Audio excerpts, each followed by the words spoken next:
যখন আমি দুনিয়া হতে বিদায় হয়ে যাব, আমাকে গোসল দেওয়ার পর কাপনে কাপন পরাইয়া আপনার একটা জামা আমার গায়ে দিয়ে দিবেন।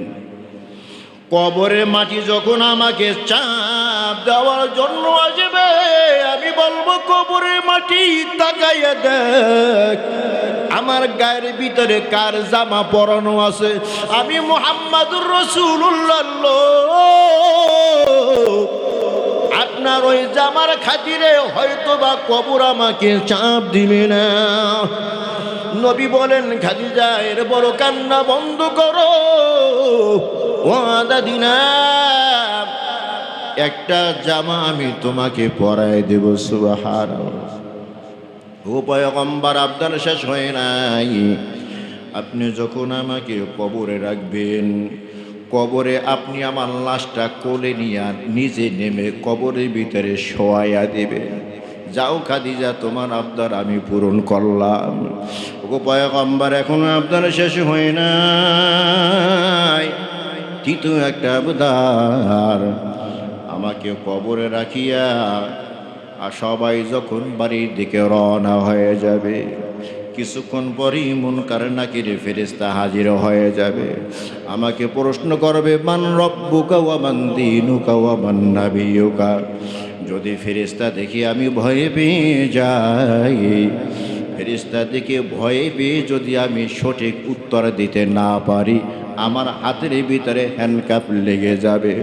ওগো পয়গম্বর, সবাই যদিও বাড়িতে চলে যায়, আপনি বাড়িতে যাবেন না, আমার কবর কিনারায় দাঁড়ায় থাকিবে।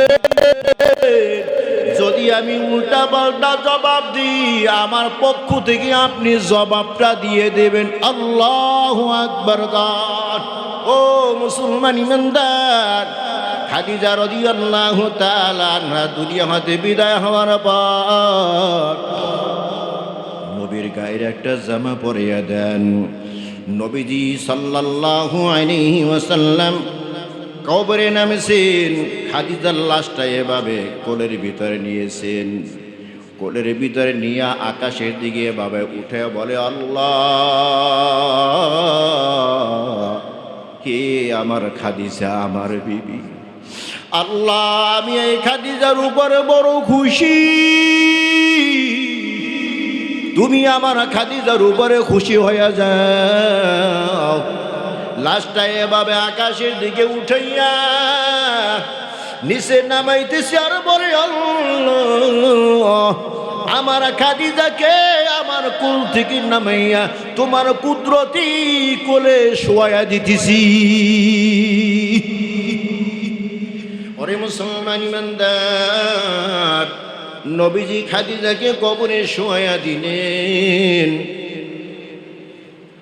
সুন্নাত হইল চেহারাটা পশ্চিম দিকে দেওয়া, মাথা থাকবে উত্তর দিকে, চেহারা থাকবে কোন দিকে?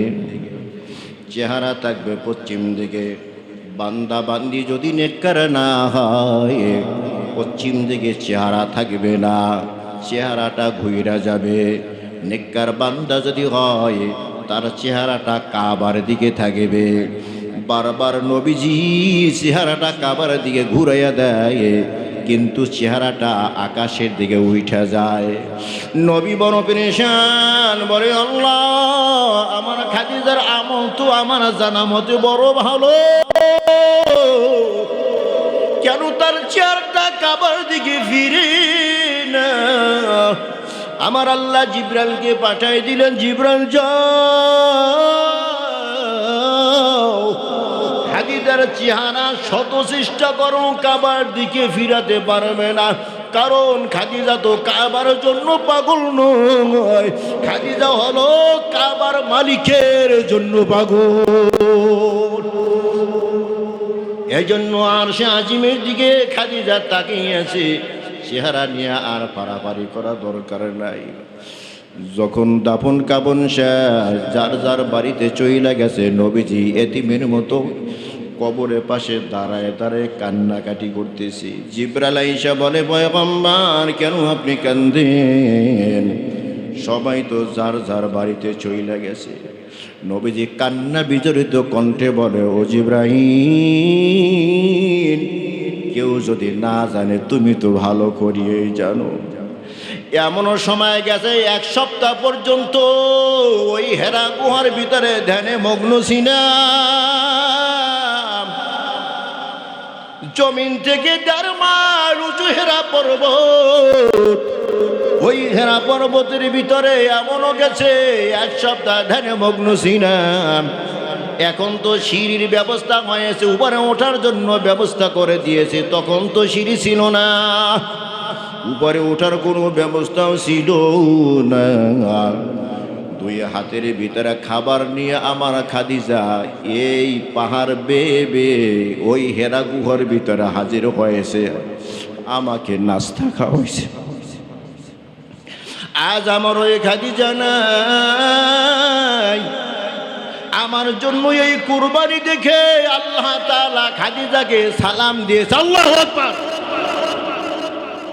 জিবরাইল আমিন আয়েশা বলে, পয়গম্বর, আল্লাহ তাআলা খাদিজাকে সালাম দিয়েছেন। নবীজি বলে, খাদিজা তোমার জীবন বড় ধন্য, নারী জাতির জীবন বড় ধন্য, আল্লাহর পক্ষ থেকে সালাম এসেছে।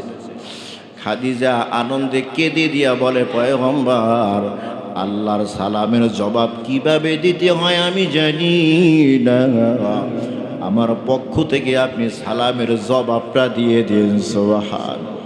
ও জিবরাইল, রাতের বেলা দাওয়াতের কাছে বের হইতাম, বাসায় এসে দেখি এখনো খাদিজা ঘুমায় না, আমার জন্য জেগে আছে। ওই খাদিজা 3টা আবদার আমার করেছে, 2টা আবদার আমি পুরো করেছি, এখনো একটা বাকি আছে। মুনকার নাকির ফেরেশতা যখন প্রশ্ন করবে, জবাব যদি দিতে না পারে আমি জবাব দিয়ে দিব, ওয়াদা দিয়েছি। জিবরাইল আমিন আসমানে চইলা গেছে। একটু পরে আইসা বলে, পয়গম্বর, আপনার প্রশ্নের জবাব দেওয়া দরকার নাই। যেই খাদিজা অল্প সময়ের জন্য আমার মাওলাকে ভুলি নাই, ওই মাওলা তার খাদিজাকেও ভোলে নাই। সুবহানাল্লাহ। খাদিজার পক্ষ থেকে জবাব কে দিবেন? কে দিবেন? ওয়াল তানজুরু নাফসুম মা কদ্দামাত লিগাদিন ওয়াত্তাকুল্লাহ ইন্নাল্লাহা খাবীরুম বিমা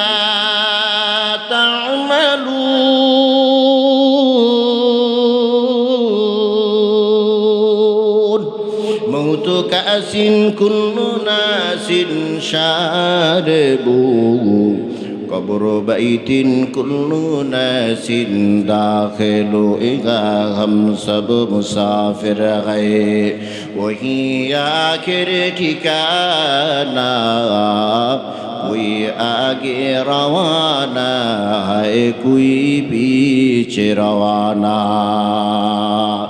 এই জন্য আল্লাহ বলেন, ও বান্দা, ও বান্দি, নিজে নিজে একটু হিসাব মিলে দেখো কি পাঠাইছো।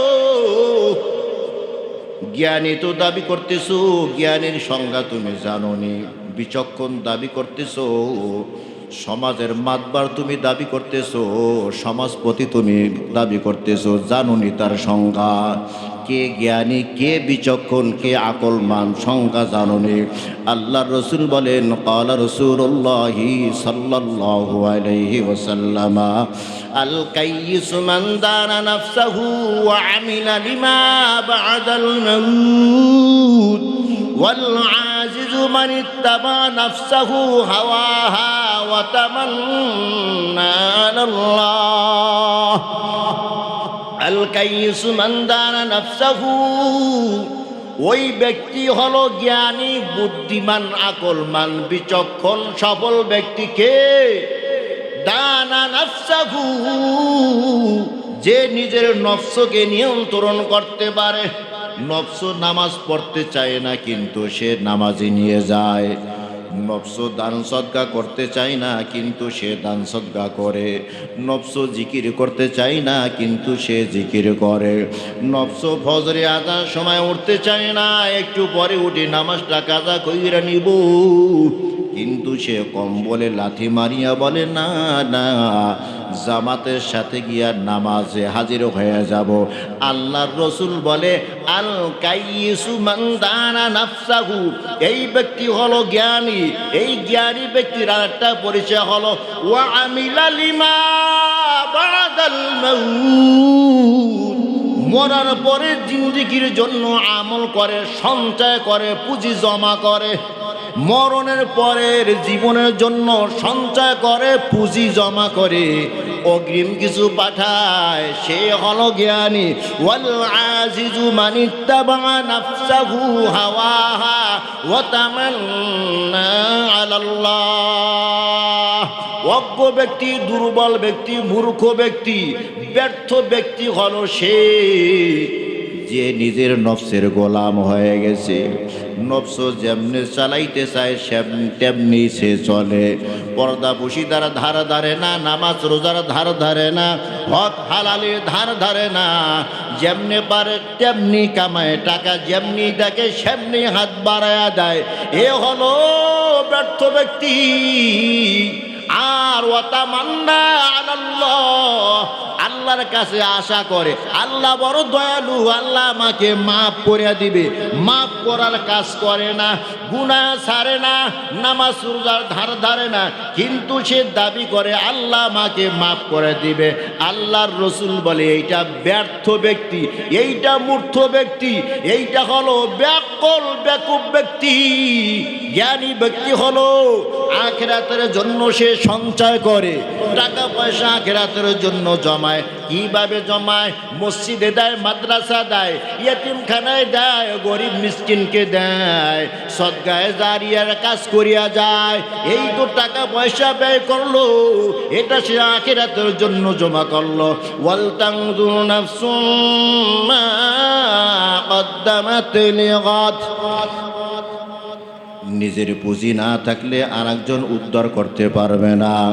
ওরে মুসলমান ইমানদার, একজন আর একজনকে পার করবে, এই ধ্যান ধারণা বইলা যাও। পীরের কাছে মুরিদ হও, পীর আমাকে পার করে নেবে। অনেকে তো এমনও আছে দুই পীরের কাছে মুরিদ হয়। মুরিদ একজন, পীর কয়জন?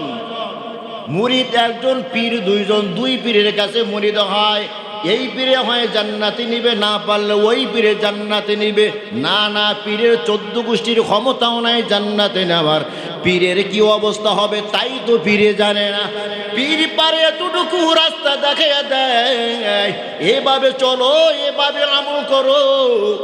পীরের বাতলানো রাস্তায় যদি চলো, তাও যদি হক্কানি পীর হয়, হক্কানি পীর যদি হয়, আর তার বাতলানো রাস্তায় যদি চলো, তাহলে সিদরাতুল মুস্তাকিম, সিরাতে মুস্তাকিম, জান্নাতের মেহমান হইতে পারবা।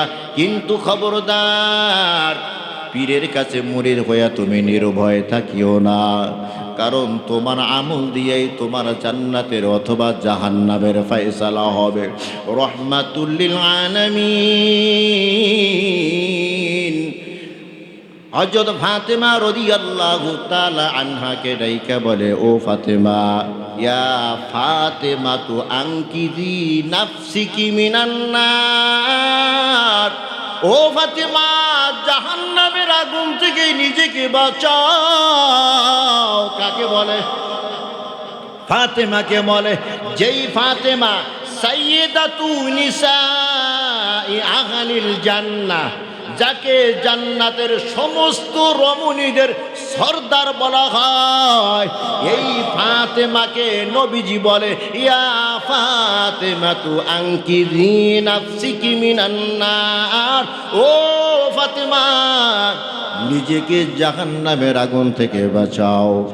মুহাম্মাদুর রাসূলুল্লাহ সাল্লাল্লাহু আলাইহি ওয়াসাল্লামের কন্যা হিসাবে তোমার হাসর হবে না, আলীর স্ত্রী হিসাবে তোমার হাসর হবে না, হাসান হোসাইনের মা হিসাবে তোমার হাসর হবে না, আমলের ভিত্তিতে তোমার বিচার হবে।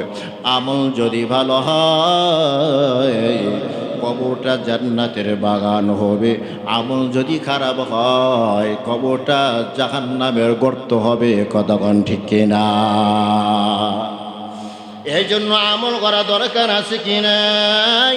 ও মুসলমান, ফাতিমা রাদিয়াল্লাহু তাআলা আনহা স্বপ্নে দেখতেছেন নবীজি সাল্লাল্লাহু আলাইহি ওয়াসাল্লাম ফাতিমার ঘরে এসেছে। আয়েশা এই রুমে যায় ওই রুমে যায়, কি যেন খুঁজতেছে। ফাতিমার সামনে পড়ে গেছে, আব্বা কি তালাশ করতেছেন? কাকে আপনি খুঁজতেছেন? নবীজি সাল্লাল্লাহু আলাইহি ওয়াসাল্লাম বলে, ফাতেমা তোমাকেই তো আমি তালাশ করতেছি। কি জন্য রে বাবা?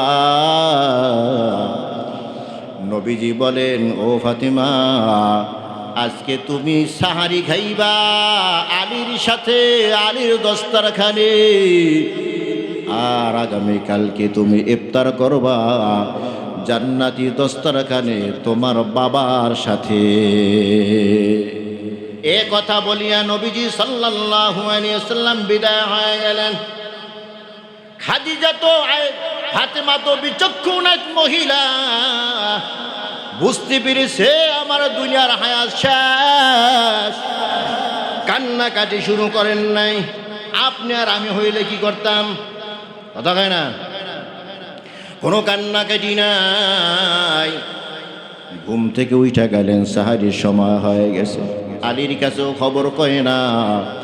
যদি আলীর কাছে খবর কয়, আলী চিৎকার দিবে, কান্নাকাটি শুরু করবে, সাহারি খাইবে না, স্বামীকে কষ্ট দিবেন। আল্লাহু আকবার কন।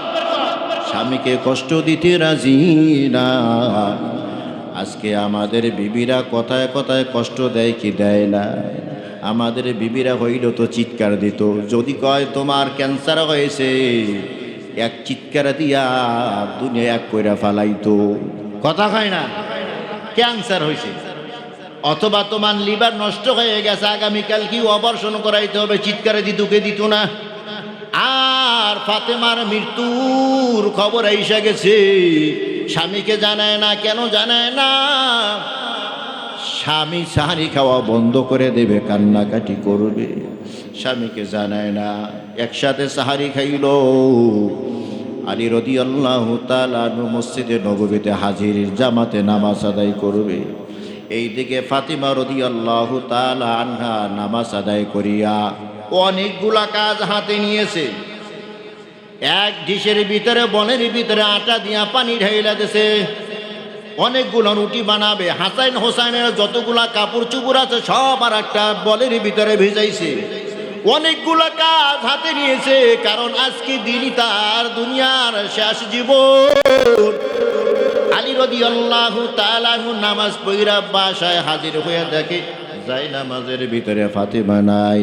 আশ্চর্য হয়ে গেলেন, আমি তো কখনো ইশাক নামাজ না পড়িয়া ফাতিমাকে যাই নামাজ থেকে উঠতে দেখি নাই। জোরে কোন সুবহানাল্লাহ। আজকে তো সমাজে এমন মা বোনেরাও আছে, ইশাক নামাজ কারে কয় জানে না আছে কি নাই। অথচ ইশাক নামাজের কত ফজিলত। ক্বালান নবী সাল্লাল্লাহু আলাইহি ওয়াসাল্লাম, মান সাল্লা সুবহা ফি জামাআতিন থুম্মা ক্বাদা ইয়াযকুরুল্লাহ হাত্তা তাতলুআল ফাজর থুম্মা সাল্লা রাকআতাইন কানাত লাহু কাআজরি হাজ্জাতিন ওয়া উমরাতিন তাম্মাতিন তাম্মাতিন তাম্মা। নবীজি বলে, যে ব্যক্তি যত সময় ফজরের নামাজ আদায় করিয়া যাই নামাজে বসে গেল, জিকির আজকার করো, কোরআন তিলাওয়াত করো, তাসবিহ তাহলিল পাঠ করলো, পূর্বে থেকে সূর্য যখন উদিত হয়, ইশরাকের সময় যখন হয়, সূর্য উদিত হওয়ার 15 মিনিট পরে 2 রাকাত নামাজ আদায় করলো, আল্লাহর রাসূল বলে তার আমলনামার ভিতরে কবুলিয়াত একটা হজ এবং একটা উমরা সওয়াব লিখে দেওয়া হয়। এমনও গরিব মানুষ হাসরের ময়দানে দাঁড়িয়ে যাইবে, যে মক্কা মদিনা কখনো যায় নাই, কিন্তু তার আমল নামার ভিতরে হজ অভাব নাই, ওমরার অভাব নাই। সুবহানাল্লাহ জোরে কর। কারণ সে ইশরাক নামাজ সারি নাই। ফাতিমা রাদিয়াল্লাহু তাআলা আনহা কখনো ইশরাক নামাজ সারে নাই। আলী আশ্চর্য হয়ে গেল, কই গেল ফাতেমা? খোঁজার জন্য বের হয়েছে, গিয়ে দেখে রান্নাঘরে অনেকগুলা কাজ হাতের ভিতরে। ও ফাতিমা, ইশরাক নামাজ না পড়ে যায় নামাজ থেকে উঠো না, আজকে কেন যাই নামাজে নাই? ফাতেমা এখনো শক্ত বলে, প্রাণের স্বামী আমার কাজগুলো কমপ্লিট করতে দেন, সব আপনার কাছে খুলে বলবো। জোরে কোন সুবহানাল্লাহ। আপনি আমি মৃত্যুকে ভয় পাই, কিন্তু যারা আল্লাহওয়ালা, গত জুমাতেও বলেছিলাম, আল মাউতু জিসরুল, মৃত্যু হলো সেতু স্বরূপ। সেতু পার হইয়া নদীর এপার থেকে মানুষ ওপারে যায়, কথা হয় না? সেতু পার হইয়া মানুষ এপার থেকে ওপার যায়, মানুষ মরে না, স্থান পরিবর্তন করে, দুনিয়া থেকে আখিরাতে চইলা যায়, দুনিয়ার জগৎ থেকে কবরের জগতে চইলা যায়, হাসুল পুলসিরাত মিজানের জগতে চইলা যায়, জান্নাত জাহান্নামের মেহমান হয়ে যায়। মানুষ কিন্তু মরে না, মানুষ ইন্তেকাল করে, স্থান পরিবর্তন করে। এই জন্য ফাতেমার ভিতরে কোনো ভয় নাই, সব কাজ কমপ্লিট করিয়া হাসান হোসেনকে গোসল দেওয়াইতেছি, আর চোখ থেকে টপ টপ করে পানি ঝরতেছে। রে বাবা, এইটাই তো তোদের জীবনের শেষ গোসল। মায়ের হাতে আর কখনো গোসল দিতে পারবি না। হাসান হোসেনকে বলে না, হাসান হোসেনকে গোসল দামাইয়া তেল পানি দিয়া বাহিরে বের করে দিল, যাও বাবা খেলতে যাও। নিজেও গোসল করিয়া সংসারের সব কাজ কর্ম গুজগাছ করিয়া স্বামীকে আইসা বলো, স্বামী এইবার শোনো, গতকাল রাতে আমার বাবা আমার ঘরের ভিতরে আইসা কি যেন খোঁজ করতেছে। জিজ্ঞাসা করলাম, বাবা কি খোঁজ করে? আমার আব্বা বলে, ফাতেমা তোমাকেই তো খোঁজ করতেছি। কি বাবা? আমার বাবা বলেছে, ফাতেমা আজকে রাতে তুমি সাহারি খাইবা তোমার স্বামীর সাথে, স্বামীর দস্তরখানে, আর আগামীকালকে তুমি ইফতারি করবা জান্নাতি দস্তরখানে তোমার বাবার সাথে। আলী রাদিয়াল্লাহু তাআলা আনহু সাথে সাথে চিৎকার শুরু করলেন, কান্নাকাটি আরম্ভ করলেন। ফাতিমা কান্নাকাটি করে না, চুপ হয়ে বসে আছে। বাবার সাথে দেখা করবে, জান্নাতের মেহমান হবে। আল্লাহু আকবার। কিন্তু আলীর এমন কান্না, শত হইল তো স্বামী, স্বামীর কান্না দেখে ফাতেমাও এবার কান্না শুরু করে দিয়েছে। স্বামী স্ত্রী উভয়ে কান্নাকাটি করতেছেন। হাসান হোসেন খেলাধুলা করিয়া বাসায় এসে দেখে বাবাও কান্দে, মাও কান্দে। বাবার কাছে জিজ্ঞেস করে, বাবা কি হয়েছে, কেন কান্দু? আনি কোনো কথা বলে না। মায়ের গলা জড়াইয়া ধরিয়া বলে, মা কেন কান্দো? মাও কোনো কথা বলে না। কিছুক্ষণ পরে ফাতেমা বলে, হাসান হোসেন মাকে বিরক্ত করিও না, নানার কাছে চলে যাও। আল্লাহু আকবার। হাসান হোসেন যখন ক্ষুধায় ছটপট করত, ফাতেমা বলতো, নানার কাছে যাও। নানার সুন্দর চেহারার দিকে তাকাইয়া হাসান হোসেন ক্ষুধার কথা ভুইলা যাইতো। সুবহানাল্লাহ। এক দরদিয়া নানার কবরে হাজির। কবর উপরে দুজন বৈশা গেছে। প্রশ্ন করতে পারেন, কবর উপরে বসে হাসান হোসেন বেয়াদবি হয় নাই? না না, বেয়াদবি হয় নাই। এটা তো কবর, কবর উপরে বসেছি। দুনিয়ার খবর দেখেন, নবীজি যখন নামাজ আদায় করতেছেন, যখন সিজদায় চইলা যায়, হাসান হোসেন আয়েশা নবীজির ঘাড়ের উপরে বইসা যায়। আল্লাহু আকবার কোন। জিবরাইল আমিন আয়েশা বলে, ওগো পয়গম্বর, আল্লাহ তাআলার আদেশ, হাসান হোসেন যতক্ষণ পর্যন্ত আপনার ঘাট থেকে নেমে না যায়, ততক্ষণ পর্যন্ত সিজদা থেকে মাথা তুলতে পারবেন না। সুবহানাল্লাহ। নবীজি ভিতর থেকে বলতেছেন, রে হাসান হুসাইন, কেন তোরা আমার কাছে আসছো? কারণ নবীরা, সব নবীরা কবরের ভিতরে জিন্দা। সুবহানাল্লাহ। কান আল আম্বিয়াউ আহইয়াউন ফি কুবুরিহিম ইউসাল্লুন, সমস্ত নবীরা কবরের ভিতরে জিন্দা, তারা নামাজ আদায় করতেছেন। সুবহানাল্লাহ বলেন। নবী আমার বলে, ও হাসান হুসাইন, আমার কবরের সামনে আইসা কোনো লাভ নাই, খবর জানোনি? তাড়াতাড়ি বাসায় চইলা যাও, মায়ের চেহারাটা ভালো কইরা দেখে নাও। আজকের দিনের পরে আর মার চেহারা দেখতে পারবা না। আজকের দিনের পরে আর মা বলে ডাকতে পারবা না। আজকে রাতেই তোমার মা দুনিয়া হতে বিদায় হয়ে যাবে। হাসান হোসেনের চিৎকার দিয়া, হাজির মা, খবর তোমার বলা দরকার নাই। ও গো বাবা, খবর তোমার বলা দরকার নাই। নানাজি আমার কাছে সব খবর বইনে দিছে। মা তুমি আর থাকবা না। কান্নাকাটি আরম্ভ করলেন। কোলের ভিতরে সন্তানদেরকে নিয়ে বলে, ধৈর্য ধর, ধৈর্য ধর। আমার বাবা তো আমাকে বই লাগেছিল, ফাতেমা কান্নাকাটি করিস না, বেশি দিনের বিচ্ছেদ না। ওই মদিনার ভিতরে সর্বপ্রথম তোমার সাথে আমার সাক্ষাৎ হয়ে যাবে। আল্লাহু আকবার।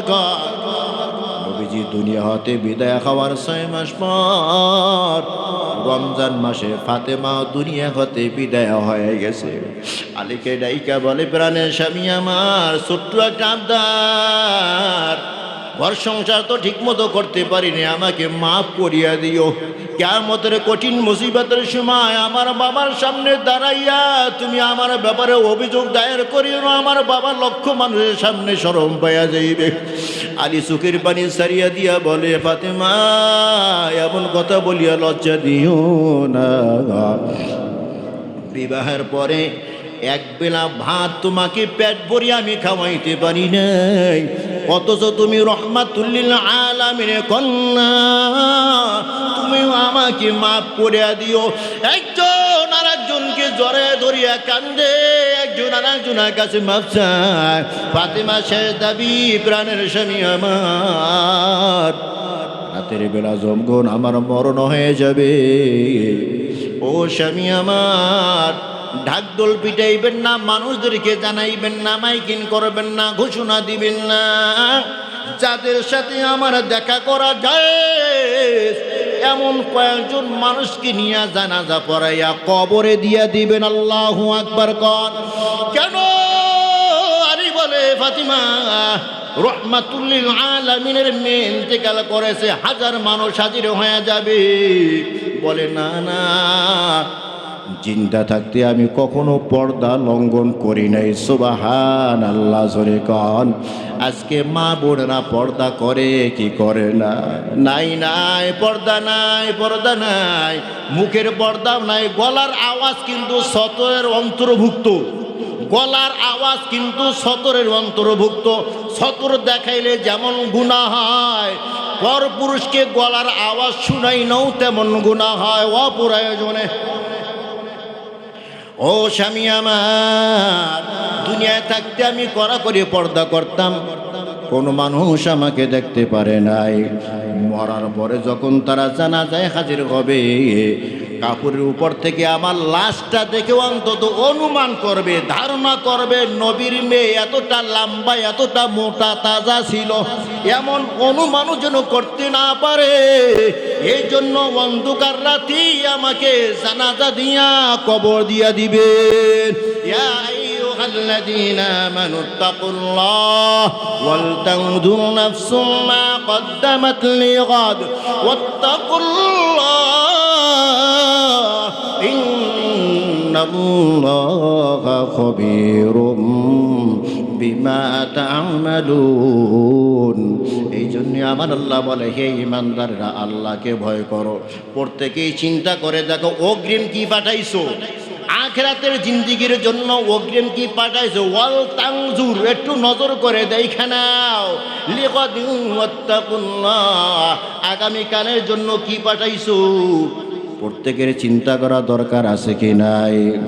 5 ওয়াক্ত নামাজ আদায় করা দরকার আছে কি নাই? বিবিকে পর্দায় রাখা দরকার আছে কি নাই? আল্লাহ তাআলা আমাদেরকে আখিরাতের পুঁজি অর্জন করার তৌফিক দান করুন।